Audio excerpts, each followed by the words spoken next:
Hello there, and welcome to this video. I have no idea why my wall is doing that thing on the video preview with the green pixels.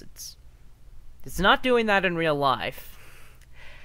Anyways, this video is directed at James Patrick Holding, aka Tecton TV, and it is about his model on the atonement. Last time I talked to him about this, I was spared a public embarrassment only by the fact that he did not mention who I was in his response to me. So, here I am, going at it again. I'm stupid, apparently. But before I get into my new objections, or what I'd say is me rephrasing my old objections or modifying them, I want to clarify what I meant when I said on Theology Web that honor does not exist. What I meant by that is not no one ever believed in honor, or that the social construct of honor is not as real as any other social construct. What I meant is neither can you hold a glass of honor in your hand, nor is there an honor count jetting off of your spirit with electronic numbers on it that record how much honor you have.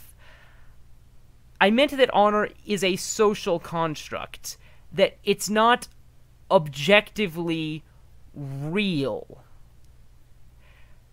But not that, it's not a real social construct, or that no one ever authentically cared about it, or that no one ever treated it as though it were realer than I treat it as it being.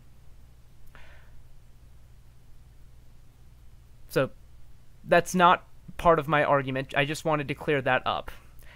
Now for my actual argument.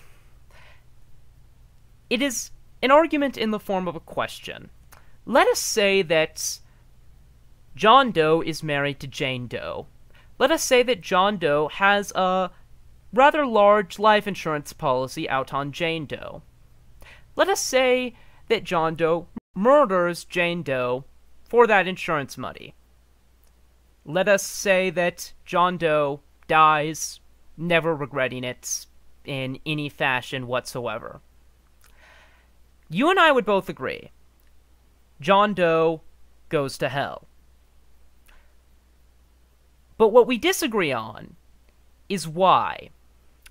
I say that the reason John Doe goes to hell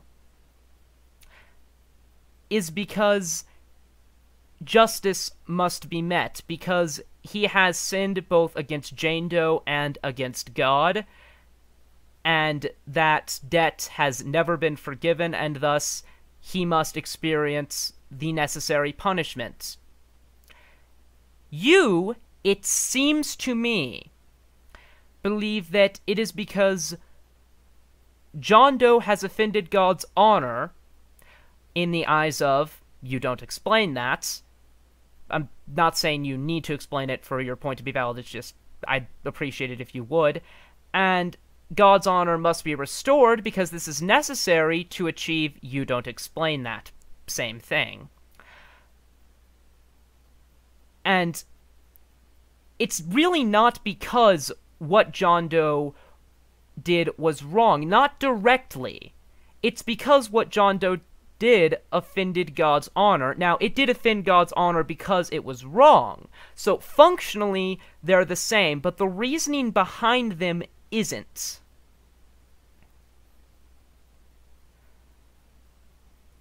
And that is why, when I originally made that video, I think this is sort of what I was getting at when I said God is getting revenge on people.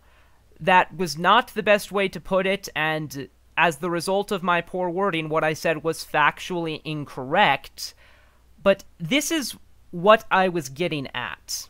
So anyways, now that that's out of the way, 3 other points. 1.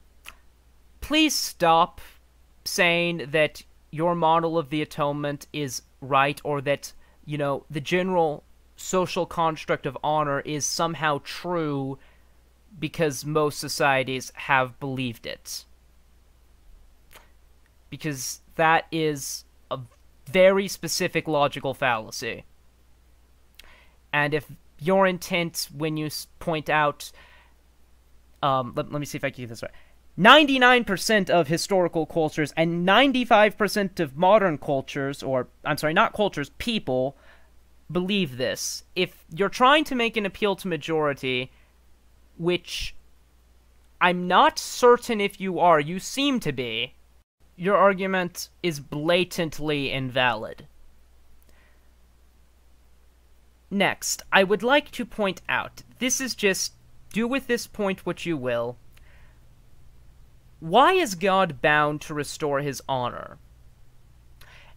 If honor is in fact a social construct, as I believe it to be, a real social construct in the sense that there really is a social construct regarding honor, why is God bound not only to restore his honor in a general sense, like honor being taken as a sort of synonym of reputation, but specifically follow the rules of a specific culture, or perhaps numerous specific cultures, but that nonetheless isn't universal?